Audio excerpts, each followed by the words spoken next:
Hello from Hinton the Trail. We are celebrating 6 months on the road with our 6th-month-A-Versary.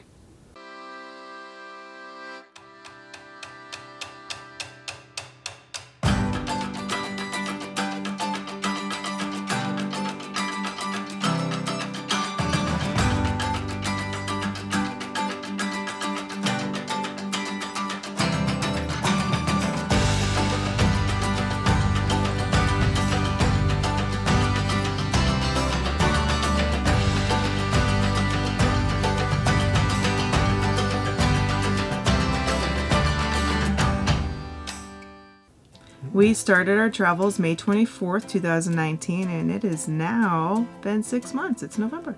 And we have learned a lot. So in this video, we're going to be giving you our top 5 lessons that we've learned that we believe all RV newbies need to know, and a few extras. And it all starts with the fact that we've been on the road for 6 months and we have driven a lot of miles. Over 17,000 miles to be exact. We've driven through 27 states. We spent the night in 20 of them. 2 provinces in Canada, and we have gone to 11 national parks. With all those miles, I like to keep some statistics, so I use an app called Fuely, not affiliated, just a cool little app so I can keep track of how much we spent on gas. So in 6 months, 17,000 miles, we have spent over $4,000 on fuel. We spent $178 on propane, which like only 12 of it was in the first 5 months, but the rest of it was in the Grand Canyon. It was really cold, unusually cold and snowy. Yeah, in the teens with snow, and we weren't ready for that. We spent over $1,200 on truck maintenance, over $400 on trailer maintenance, and that was on our old trailer, Dutch. And then the big cost for us so far has been, we spent $6,390 on our RV parks that we've stayed at. 35 RV parks. Yeah, so we've been to That's quite a lot few. of RV parks. Yeah. So first of all, our average cost per night was a little bit higher than we'd hoped. We were thinking maybe $30 a night. We're at $36.58, which isn't. It's okay. We like a little bit of quality. Yep. Water, Full sewage, full hookups, Yeah. internet. Yeah. We've only boondocked a few times, and we're learning. But in those 35 parks and at those prices, we have seen some really great parks. We've seen some terrible ones, and so we're going to share a few of those. And we've gotten lucky. Yeah, and we've gotten very lucky in some of those. But we're going to share those with you before we get to those top 5 lessons learned. So our best value RV park. Roswell, New Mexico. Amazing. We went there for Halloween, of all things. Yeah. We spent 2 weeks at the Town and Country RV campground in Roswell. It was supposed to be $186 a night, A week. $186 a week, and we ended up getting it for 1 week for free, and we averaged $13.34 a night. Cheap. Full hookups, very clean facilities, level sites. Staff was awesome, very well taken care of park, and at $13.34 a night, that's a heck of a value. All right, so our best lucky find. Grand Hot Springs RV Resort in La Grande, Oregon. We were just passing through on our way to pick up Casper in Idaho, and we needed a place to stay, so we're like, hey, let's try this place. $42 a night using the Good Sam, and really, really, really nice. We would have stayed for a lot longer. Yeah. So it is by a geothermal hot spring. And so they have these massive pools, 2 of them. One is a little bit cooler, and so like kids can get in it, but then they have a hotter one, but it's all fed from the springs. The sites are, I think, over 90 feet long, so they're huge, and you've got a lot of space in between sites, so you're not crowded. And the new owner, they're actually investing in the park, and you could see it. So if you're going through La Grande, Oregon, or Pendleton, or somewhere nearby, that's the place to stay. And that was a very, very lucky find for us. Mm-hmm. All right, so we've had some great parks, but we've also had a few bad ones. And our worst RV park, we're not going to name here. You can watch episode 6, or you can message us. We'll give you the name. We will tell you that it's in Pennsylvania, near the border of New Jersey and New York, in the tri-state area. But watch episode 6 and you'll see. But all this leads to our best RV park, the best one we've stayed at. Rocky Mountain RV Park in Gardner, Montana. Yeah. Overlooks Yellowstone. Yeah. It was amazing views. You have Yellowstone, you have the mountains, beautiful sunrise, beautiful sunset. It was just amazing. It was $62 a night, which is expensive. But we went in Dutch, which is a little bit shorter than Casper is. So we got site number 1, I think it is, which is on the end. So our view when we came out in the morning was Yellowstone, the mountains, and overlooking the town. For $62 a night, you get very clean, very well maintained, great laundry facilities, and a miniature golf course. Very miniature. You're 4 blocks from Yellowstone.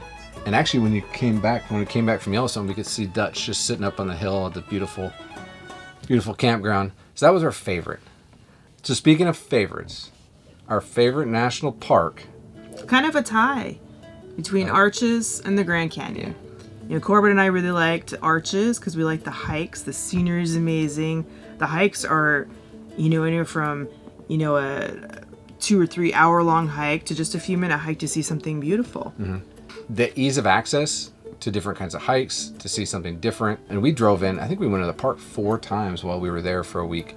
And every time you went in, the drive was beautiful. All right, so we've got a few more things to talk about before we get to our top 5 lessons.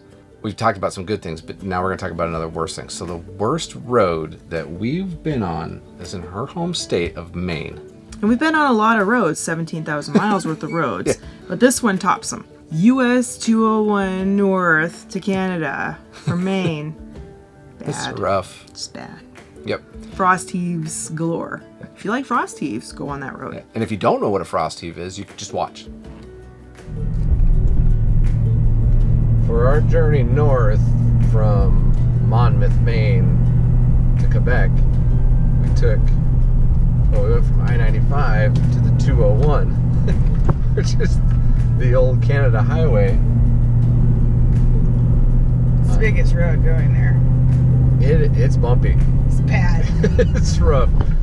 Our favorite road, and now just granted, we weren't pulling a trailer behind us. This is just going for a day drive in Colorado between Cortez and Telluride.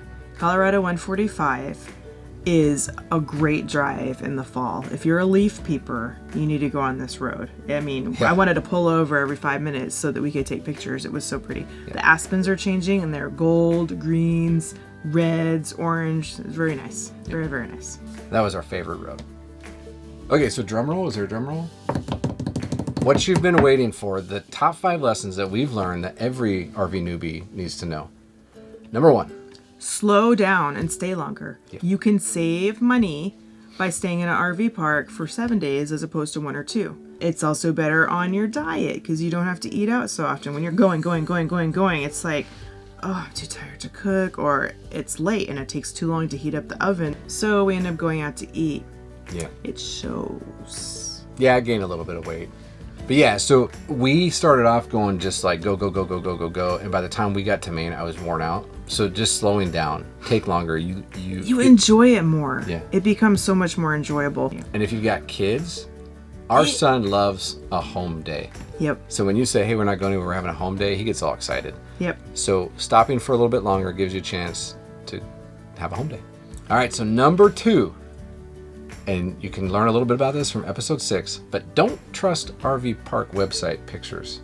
So we did not know that before, but now we know a little bit better, so we use a few apps. All Stays, Campendium. Mm-hmm. If people take the time to do a review, heed it.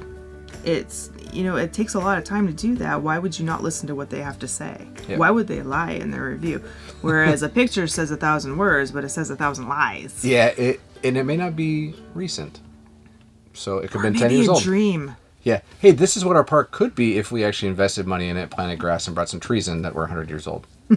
But anyway, so don't just trust the pictures. We'll put links below for All Stays and Campendium. We're not affiliated, but they are great apps to use.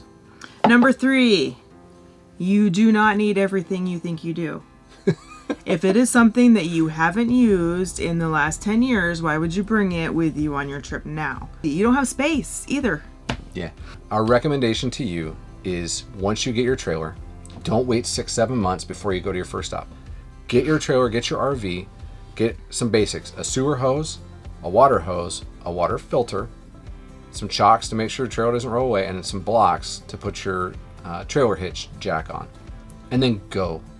Spend a couple nights. See what you really do need. Make sure what you have is what you are going to be using for the next 6, 7, 8 months, whatever.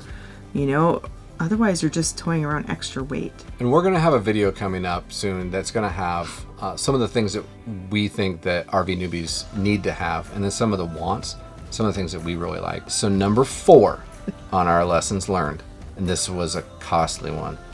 Some people may argue with us on this, but we really feel, after our experience, you need to buy your trailer what you need before you buy the vehicle to pull it with. 7 vehicles later, we now have what we need. Oh, 7 vehicles and 1 trailer. It's a long story, and it'll be another episode. But go look at the trailer that you need. Think about the lifestyle that you want to live. Look at more than one. Make sure you look at multiple trailers. They're not all created equal. And then go look at vehicles so you know how much it's going to cost. And how much you can afford. But as far as a trailer goes, we also learned that we should have taken some more time. We jumped on a deal, and while our first trailer was great, it didn't exactly fit our lifestyle. So we upgraded. Yep. So we're telling you, take your time and get what you need. Lesson number 5. You cannot overestimate how much money you are going to spend. She's always made fun of me because I always overestimated when we go somewhere how much we're going to spend. And it's great because then we come in under. It's like, oh, look, we didn't spend as much as we thought. Yeah, I was completely wrong. Just from Biloxi to Maine, for example. So I estimated, Google Maps says it's 1,600 miles. So I estimated about 2,200 miles. And we were over 3,200 miles. And when you start putting in cost of fuel, it gets expensive. If you're going someplace just to sit there and not do anything, if that's what you want to do, you just want to go to be in a new place and not do anything, fine. But if you're going there to sightsee and hike and go all these places, you have to plan for that fuel. You have to plan for the eating out. You have to plan for, the cost to get into different things, parking, everything. It's a good rule of thumb that we've kind of added to our planning now is to basically double the miles. So if we think it's going to be 1,600 miles, we plan for 32. And that has actually kept us pretty safe. And that was number 5. But we have a bonus tip. Got a bonus tip here. So we have done 11 national parks. We like national parks. That was one of our primary reasons, was to see America, see as many national parks as we can. But we're able to do that a lot less expensive because we have a national park pass. So as veterans, we were able to get a lifetime national park pass. But there are also other national park passes. You can get an annual one for $80 plus a $5 handling fee. And it saves you so much money. If we actually had to pay for every park that we went into, it would be, $400 or $500 we would have spent just on national parks alone, which well makes up for the $80 fee that you would just pay. But there's also, active duty military get an annual pass for free. Seniors can get lifetime passes. It all depends on what category you fall into, but look at national parks. It's nps.gov. So go check them out, because if you think about it, Grand Canyon, $35 to enter. And there are over 2,000 national parks, monuments, and other places you can get in with that pass. So it's going to be worth it. Go get a pass. And do it. Just do it.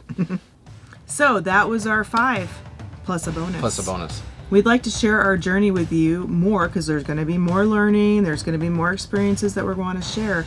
But you need to do that by hopping on or subscribing. Yeah, so you can go to www.hintonthetrail.com and hop on, subscribe to our mailing list. You can go to Instagram, Twitter, Facebook. It's all Hinton the Trail, one word. And make sure on YouTube here that you hit the subscribe button and the notification bell so you know when our next video is coming out. And we just want to say thank you. It has been great experiencing this 6 months of travel. We've got another 1.5 years of RV travel ahead of us. Plus, we're going to see the world after that. Yeah. Share our journey with us. And we want to help all those folks that want to have a travel lifestyle make better choices. So thank you for everything. Thanks for watching. Make sure you subscribe and hop on.